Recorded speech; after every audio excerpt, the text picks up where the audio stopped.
বলেছিলাম না, কোনো ভয় নেই। কেমোথেরাপির নামেই ভয় পাচ্ছিলে।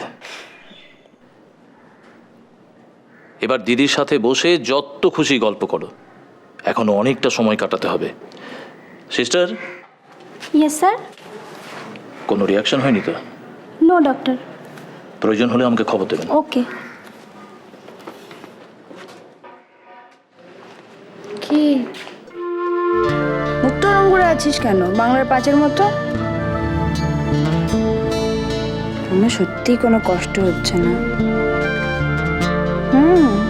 একদমই নয়।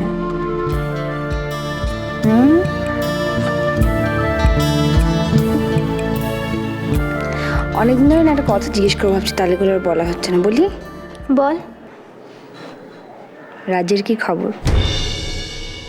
ফোন টোন করে? কথা হয়?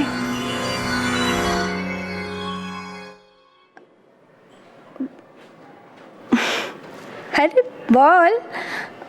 আসতে পারি? ললিতা, কেমন আছিস? কিরে, তুই কি এখনো এখানে বসে থাকবি? এতক্ষণ ধরে তো দিদির সাথে গল্প করছিলি।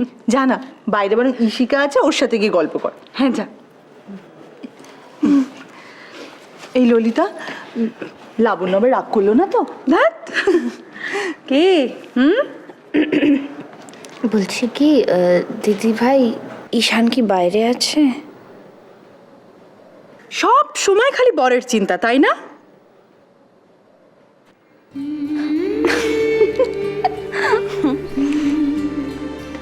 দিদির বড় তো দিদির দিক থেকে চোখ ফেরাতে পারেন না।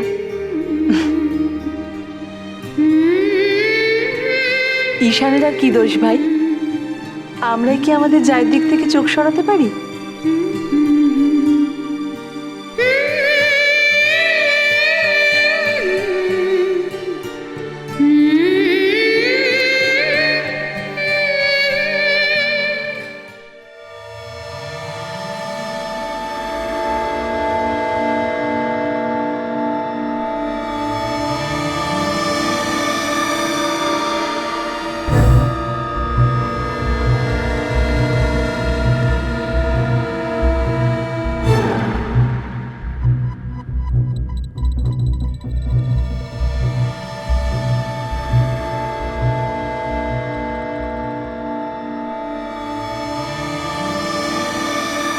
আমি তো সবসময় মার ভালো ছেলে হয়েছিলাম।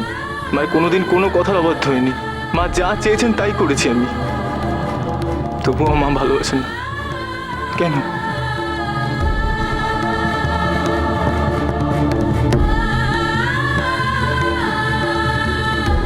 ওর ছেলের জন্য আমি না পারি বাঁচতে, না পারি মরতে।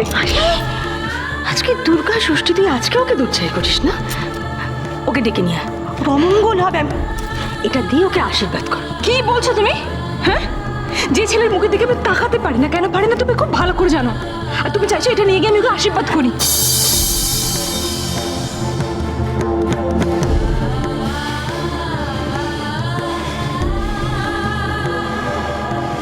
এই লোকটার জন্য আমার মা থাকতো, সারা জীবন আমার মাতৃহার হয়ে থাকতে হয়েছে।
আমি একটা কথা জিজ্ঞেস করবো ললিতা, তোর কি এই মাসে কি না মানে ওই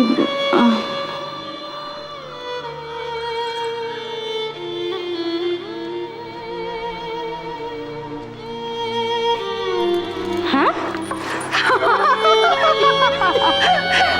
কি করেছিলাম আমরা?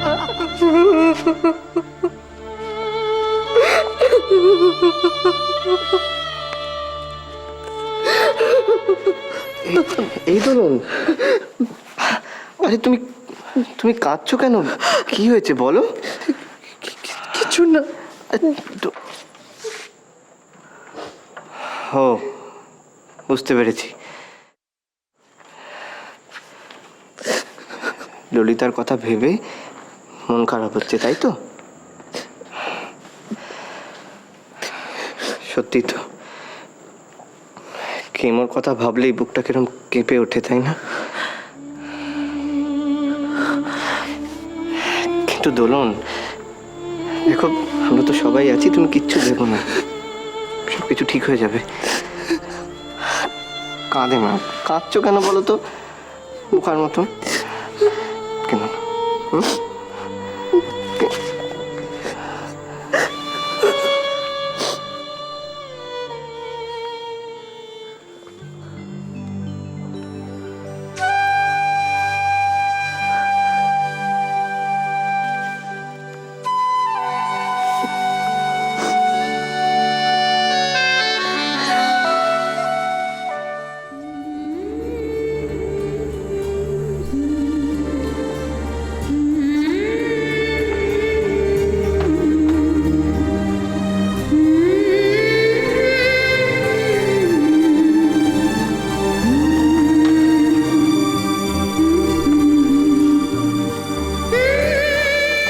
ওনাকে একটু রেস্ট নিতে দিন, উনি এক্ষুনি ঘুমিয়েছেন।